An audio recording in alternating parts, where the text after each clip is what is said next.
Before you apply for a DSCR loan, there's a few important things you have to look out for to make sure that your loan either doesn't get denied or that can prevent you from paying a significant amount more in loan fees, costs, and having higher interest rates. In this video, we're going to cover everything that could come up and exactly how you can personally avoid them. My name is Austin Clarence. I'm your DSCR loan expert. In my experience, one of the most common pitfalls and issues I see time and time again is an investor will come to me having already applied for dozens and dozens of lenders and banks across the country.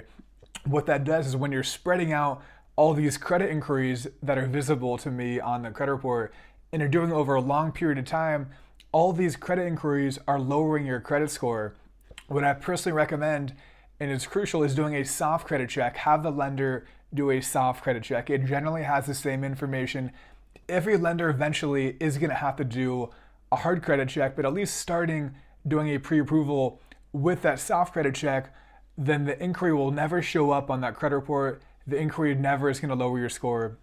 So doing hard checks 6 months before you ever go under contract is only going to put you in a worse position because of the fact that that credit report is eventually going to expire after 120 days. So the best tip I can recommend, apply with soft credit checks. If you're going to shop around and speak with different lenders, you can get their terms with a soft check and wait until you have a shopping window of 45 days or less before any lenders proceed with an actual hard pull.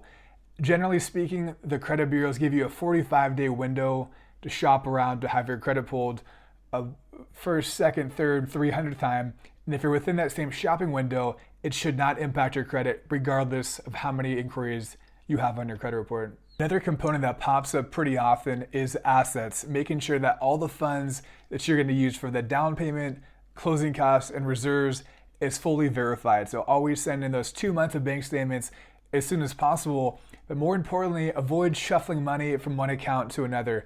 If a lender sees a big, large deposit or a transfer, they're going to want to source where that money came from. So depending on the lender, they might see a deposit, they might want to see a copy of that check to see where that money came from. They might want a copy of that invoice to document that money came from your business.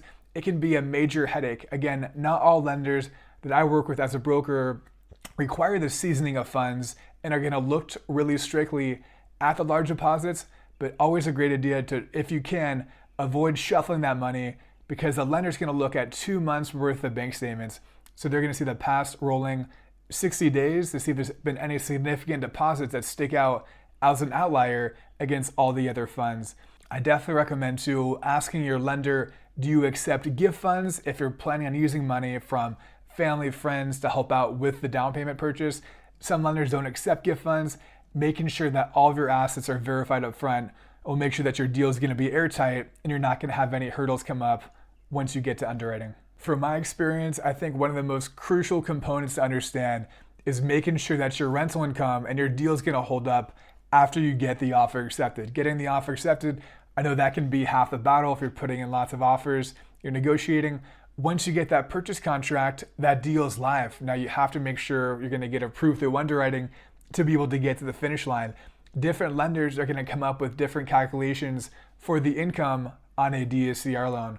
For example, if the property is a short-term rental, that lender is usually going to take some sort of haircut, usually 20%, as opposed to taking 100% of that income from either the AirDNA report or the short-term rental 1007 appraisal schedule. Some other lenders might want a 1.25 ratio, while others just want a 1 DSCR ratio. Knowing if your lender is going to accept the actual market rents on the appraisal, or if they're going to accept the documented lease you have in place, if it's a refinance or maybe there's already a tenant in the property that you're planning on purchasing. DSCR is not going to be a uniform loan that every lender is going to correspond and have the same set of underwriting criteria.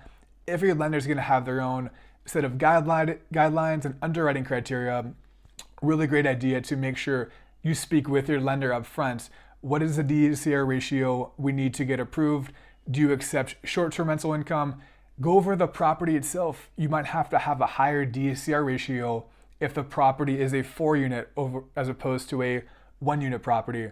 So making sure that you give your lender time, send in a copy of that property address, have them do their due diligence on their side, and make sure that you and your realtor are doing your homework on your side, making sure that the HOA is going to accept a short-term rental property in that community, and doing all the homework and regulations, and just doing all the homework you can on your side to make sure that once you close, you're going to have an easy time getting the property up and running as a short-term rental or a long-term rental property.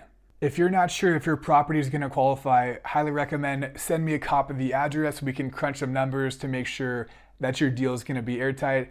If you have any questions at all about this video, any concepts you'd like me to cover next, please drop me a comment or shoot me a message. Look forward to connecting.